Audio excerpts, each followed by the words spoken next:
नमस्ते मित्रों, जय श्री राम, जय रेवत। दोस्तों, कई बार लगता है क्या हम किसी के गुलाम हैं, शारीरिक और मानसिक। क्या ये जो कलेक्टर बने फिर रहे हैं या फिर ये और जो अधिकारी बने हुए हैं, क्या ये अपने आप को राजा समझते हैं? क्या इन्हें लगता है कि ये जनता भेड़ बकरी है, इनके स्वार्थों पे चोट करो, अपनी मनमानी करवाओ, जो मन करे वो ये करवाएं। जैसे कि आप देख रहे हैं, ये कोई कलेक्टर है इंदौर का। ट्विटर पे ट्वीट तो ऐसा डाला है इसने जैसे कोई बहुत ही बड़ा कोई धार्मिक कार्य इसने किया है, बहुत ही बड़ा एकदम सम्माननीय कार्य इसने किया है कि इसका बहुत बड़ा सम्मान होना चाहिए। बड़े गर्व से डाला है ट्वीट कि दूसरा डोज ना लगवाने पर सराफा बाजार स्थित बंगाली कारीगरों के 6 प्रतिष्ठान किए गए सील। वाह बेटा, कितना गर्व का कार्य किया इसने, है ना। और दोस्तों, ये हालात हमारे देश में प्रत्येक स्थान पर आपको देखने को मिलेंगे। खास तौर से जो व्यक्ति नौकरियां करते हैं, उनको बोला जाता है कि यदि आप डोज नहीं लेंगे तो क्या होगा, आपको हम तनख्वाह नहीं देंगे, आपको हम नौकरियों पर नहीं रखेंगे। मुझे हैरानी इस बात की होती है कि ऐसा अत्याचार कैसे हमारे देश के लोग सहन कर रहे हैं। दोस्तों, एक गैरकानूनी है।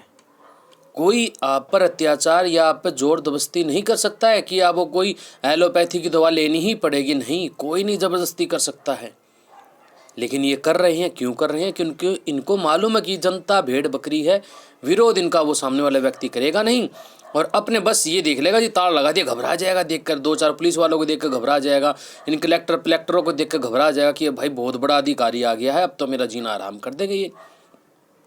जबकि भारत सरकार खुद कहती है कि ये जितनी प्रकार की डोज हैं भाई स्वैच्छिक है, लगवाना ना लगवाना व्यक्ति की इच्छा पर निर्भर करता है। और क्या ये 100% गारंटी लेंगे जो जनता पर अत्याचार कर रहे हैं कि हाँ भाई हम पूरी 100% एकदम पक्का सीना ठोक कर गारंटी लेते हैं कि आपको कोई समस्या नहीं होगी, आपको कोई साइड इफेक्ट नहीं होगा।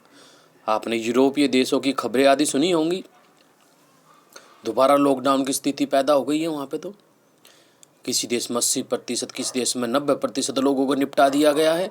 वहाँ की सरकारें खुद कहती हैं हमने अपने 80% लोगों को निपटा दिया है, 90% लोगों को निपटा दिया, 70% लोगों को निपटा दिया है, फिर भी वहाँ के हालात खराब किए जा रहे हैं। मैं तो मानता हूँ जानबूझ कर खराब किए जा रहे हैं। दोस्तों, एक बात बताइए, अभी ये किसान जो आंदोलन चल रहा है अभी भी, वहाँ पर जो किसान आपको सड़कों पे देखे होंगे आपने, देखिए अधिकतर वहाँ पर कुछ खालिस्तानी भी और किसान भी हैं। इस बात को आप मना नहीं कर सकते हैं। आपके मन में खुद जो है लगेगा कि हाँ मैं झूठ बोल रहा हूँ कि वहाँ पर किसान भी है भाई, खालिस्तानी भी है। अगर आप ये सोचें कि वहाँ पर किसान नहीं है तो ये आपकी गलत धारणा है। तो वहाँ पर जो किसान है भाई, उनको तो नहीं हुआ। जब आपने लॉकडाउन मचाया था, जब आपने पूरी हाय मचा रखी थी कि हाय ये हो गया, हाय ये हो गया, मीडिया वाले रोज़ अपनी छाती कूटते थे, विदेवा विलाप करते थे कि भाई आज तो ख़त्म हो जाएगी दुनिया, आज तो ये भारत का प्रत्येक नागरिक ख़त्म हो जाएगा, नाश हो गया है। लेकिन वो किसान तो नहीं मरे भाई सड़कों पर जो बैठे थे। क्यों नहीं मरे बताओगे ज़रा? नहीं बता पाओगे। मेरे जैसा व्यक्ति बता देगा, लेकिन तुम जो गुलाम होंगे वे नहीं बता पाएंगे। वो तो ये कहेंगे, कुछ भी बहाना इनके जो होंगे, जो भी इनकी दिमाग में धूर्तता चलती होगी वो करेंगे। तो बात ये है कि ये जो कलेक्टर ने जो ये कुकर्म किया है, जिस प्रकार से इसने ये एक तानाशाही दिखाई है, लोगों को इकट्ठा होकर उसके विरुद्ध कानूनी कार्रवाई करनी चाहिए। क्योंकि आपका शरीर आपका अधिकार है, किसी और कलेक्टर का, किसी प्रधानमंत्री का, किसी और नेता का उस पर आपके शरीर पर अधिकार नहीं है। ठीक है ना, आप स्वतंत्र हैं। ठीक। और देखिए, इन सभी का दोगलापन आपको बताता हूँ मैं। सब जानते हैं कि दाल जो बाज़ारों में बिकती है उन पर पालिश की जाती है। अब वो पालिश क्या अमृत का डोज है क्या? दिखती सी बात है, कैंसर कारक चीज़ें हैं।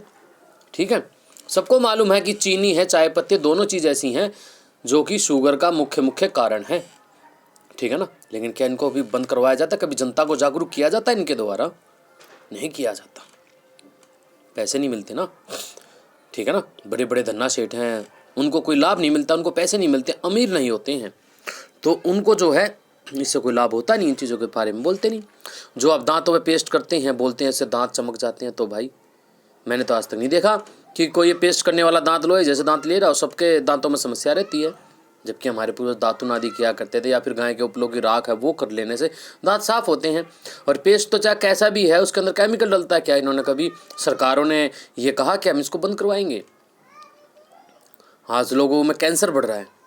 क्या जो प्राकृतिक बीज है, जो ईश्वर के बनाए हुए हैं, फसलें आदि, उनके साथ में छेड़खानी करके इन लोगों ने नाश कर दिया बीजों का, जिसके कारण लोगों को अनेकों प्रकार के रोग हो रहे हैं। क्या इन्होंने कभी कहा? नहीं कहा कि हमें जनता के जीवन की परवाह है। ये जो आयोडीन वाला नमक, जो ये समुद्री नमक की जो प्रचार होता है टीवी पर, क्या इन्होंने कभी कहा ये कितना नुकसानदायक है? नहीं, बल्कि वहाँ पे तो विज्ञापन आदि दिखाए जाते हैं कि भाई हमारी फलानी, उसमें जो हमारा ये नमक है ये तुम्हारी बुद्धि का विकास करेगा। क्या इन्होंने कभी कहा कि हमारे पूर्वज सेंधा नमक खाते थे? क्या इन्होंने कभी कहा कि आयुर्वेदिक मनुष्य आयुर्वेदिक जो आयुर्वेद में मनुष्यों के खाने के लिए केवल सेंधा नमक कहा गया है? क्या कभी इन्होंने कहा? नहीं कहा। तुम एक आयोडीन को लेकर रोते हो और सेंधा नमक के अंदर 100 से ज़्यादा गुण है, उसके बारे में कभी कहा इन्होंने? कभी नहीं कहा, कहेंगे भी नहीं भाई, ठीक है ना। देखिए, मैं आपको अपने निजी जीवन के बारे में बताता हूँ। मैं अपने कोई भी, मेरा शरीर है ना जो, ठीक है ना, मुझे मालूम मेरे शरीर की प्रतिरोधक क्षमता कैसे बढ़ेगी तुम्हारे इस प्रोपगंडे से, आदि आदि चीज़ों से मुझे कोई अंतर नहीं पड़ता है। मैं जानता हूँ अपने शरीर को किस प्रकार सुरक्षित रख सकता हूँ। मैं ये भी जानता हूँ कि जितना प्रेम मेरे से मेरा परिवार वाले या फिर मैं अपने परिवार वालों से करता हूँ, उतना और कोई नहीं करता है, कोई सरकार नहीं कर सकती है, ठीक है ना। हम एक दूसरे का ध्यान रख सकते हैं, सरकार नहीं रख सकती है, क्योंकि जिन सरकारों की नीतियाँ केवल एसी वाले कमरों में बैठ कर बनती हों, उन लोगों के द्वारा बनती हों जो पूरी तरह से जिनका पेट भरा हुआ है, जनता के लिए, किसानों के लिए नीति बनाएंगे, लेकिन आम किसान को कभी भी अंदर नहीं बिठाएंगे, कभी आम किसान से पूछेंगे नहीं। और इनके लिए आम किसान, एक बात और ध्यान रखना, इन लोगों के लिए आम किसान केवल वही है जिसकी फटी हुई धोती है। यदि कोई ठीक ठाक खाता पीता यदि किसान है, बुद्धिमान है, उसको एक किसान नहीं मानेंगे उसकी बातों को कभी भी। ये हालात है, क्योंकि इनको मालूम है कि जो किसान इस समय बेचारा भूखा है, या फिर जो किसान इस समय कर्जे में दबाव है, वो कहाँ विद्वानों वाली बात करेगा, कहाँ वो इन चीज़ों के बारे में सोचेगा, कहाँ वो अपने हक के बारे में सही से निर्णय कर पाएगा, है ना। दोस्तों, एक बात कहूँगा, अत्याचार तभी तक होता जब तक आप बर्दाश्त करते हैं। आप क्रांतिकारियों की बातें करते हैं ना, बहुत से व्यक्ति कहते हो हम क्रांतिकारियों के समय में गुलाम था, जब देश अंग्रेजों का, जब हम होते ये करते वो करते, तो भाई अब क्या हो रहा है तुम्हारे पर? अत्याचार तो अभी भी हो रहा है। आप कहीं पर नौकरी करते हैं, कहीं पर कुछ करते हैं, थोड़ा थोड़ा अपना स्वभाव, विद्रोही स्वभाव बनाना शुरू कीजिए, ठीक है ना। इनके आगे अपने जीवन को ऐसे मत छोड़ दीजिए, ठीक। तो आप लोग समझिए, इन लोगों का विरोध कीजिए। कोई आपकी दुकानें आदि बंद नहीं करवा सकता केवल इसलिए कि आपने डोज नहीं लगवाया है।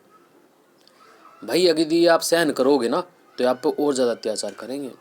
ऋषि दयानंद जी महाराज ने कहा है, लिखा हुआ था कि यदि कोई राजा शक्तिशाली है, बहुत ज़्यादा शक्तिशाली है, लेकिन वो अत्याचारी है, दुष्ट है, निर्दयी, अधर्मी है, तो उसका कभी भी सम्मान मत करो, उसकी कभी भी जो है वो हाँ हजूरी मत करो भाई, उसका विरोध करो हमेशा। और यदि कोई राजा धर्मात्मा है, सबके साथ न्याय करने वाला है, सबसे प्रेम करने वाला है, किसी का अधिकार मारने वाला नहीं है, परंतु वो कमज़ोर है, तो उस राजा से डरो। तो अब आप देख लीजिए, आपको अपने ऊपर अत्याचार करने वालों से डरना है या फिर उनका सामना करना है। यदि नहीं सामना करोगे, नहीं उनका विरोध करोगे, तो दिखती सी बात है आपकी आने वाली नस्लें भी बचेंगी नहीं। ठीक है जी, अपना कर्तव्य था आप लोगों को बताना, समझाना, बाकी आप सभी का कार्य है, जो आपको करना हो वो कीजिए, ठीक है ना। तो ठीक है जी, नमस्ते, जय श्री राम, जय हरिवर्धन।